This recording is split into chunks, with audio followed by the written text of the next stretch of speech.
Welcome to the Scoop School podcast, where we tackle your conundrums about the retail ice cream and frozen dessert business.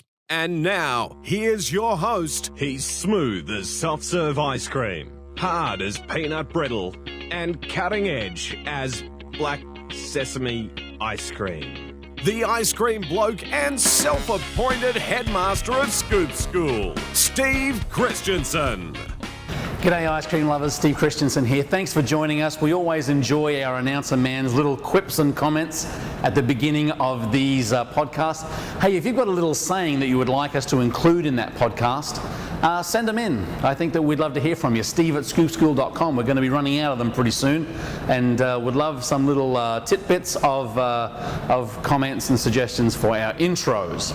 That being said, we do want to thank our episode sponsor this week, which is the Ice Cream Club, based out of Florida and really servicing the majority of the southeastern portion of the United States. I had to kind of do the hand thing there to figure out where it was.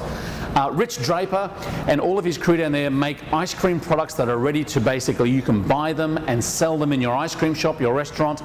Even you can sell them out of your home or introduce the products at your home. They have a home-based delivery service, but they really do specialize in making ice cream products for your ice cream store or restaurant. icecreamclub.com. We very much appreciate their episode sponsorship. Now, I want to talk today about blast freezers. This is a question we get all the time at Scoop School about, do I need a blast freezer? So let me just take a step back and explain what a blast freezer does.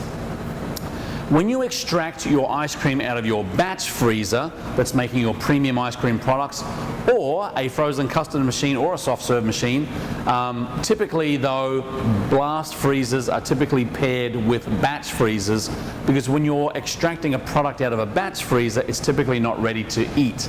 I just realized I say the word typically a lot. I'll try and stop that. So when you've got product, whether it be premium ice cream or gelato or any type of those products that come out of a batch freezer, they're usually not ready to eat. They've got to be frozen down first before they're put into a display case. And that's where a blast freezer comes in. Now, a blast freezer is a single door, two door, three door, or it could be a walk-in room that circulates air by way of a large fan, or it's fan forced, similar in the way that a convection oven basically rotates air around the oven by use of a fan. Well, a blast freezer does the same thing. The thing is though, that it's not the temperature of the blast freezer that is crucial, it's how fast it brings the product down. So I'm often said by people, well, I don't need a blast freezer in my business because my walk-in freezer is set at -20 or -30, and that's fine. But what typically happens is you've got a situation where a regular walk-in freezer that's set at -30 degrees Fahrenheit is bringing a core temperature, or the core temperature of that product, down over a number of days. Whereas a blast freezer with its circulation of cold air is bringing that product down in a matter of, say, 6 to 8 hours. So let's say, for example, I pull 2 buckets of premium ice cream, 14% premium ice cream. Let's say it's just vanilla. I shouldn't say just vanilla. Sorry, Lockhead and Nielsen Massey. It's never just vanilla. But I'm saying it's vanilla. Let's say we're going to extract that product out into 2 buckets. Bucket number 1, we're going to put straight into our reach-in freezer that's set at -30 degrees Fahrenheit.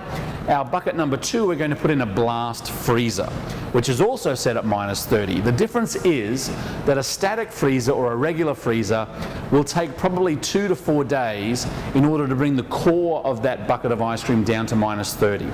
A blast freezer is going to bring that core product down in 6 to 8, sometimes 10 hours.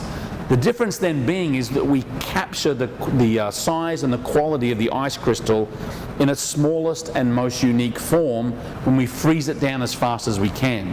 So what that means is when I take those 2 buckets out of the blast freezer and the regular freezer, put it in my display case, bucket number 1, or the non-blast frozen product, will typically degrade quicker than the blast frozen product. Now, it all comes back down to rotation.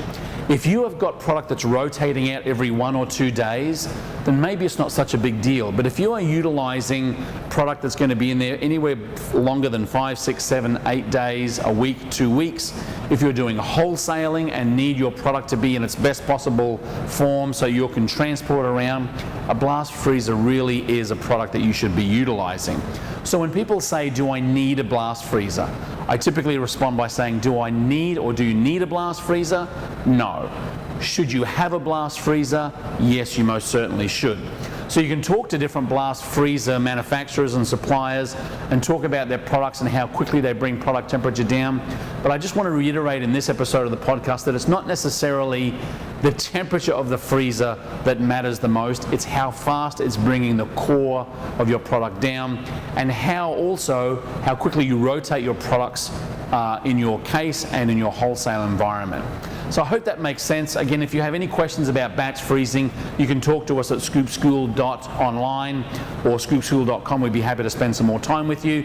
Thank you again for our episode sponsor, which is the Ice Cream Club, theicecreamclub.com. Thanks for joining us. We'll see you in the next episode of the podcast.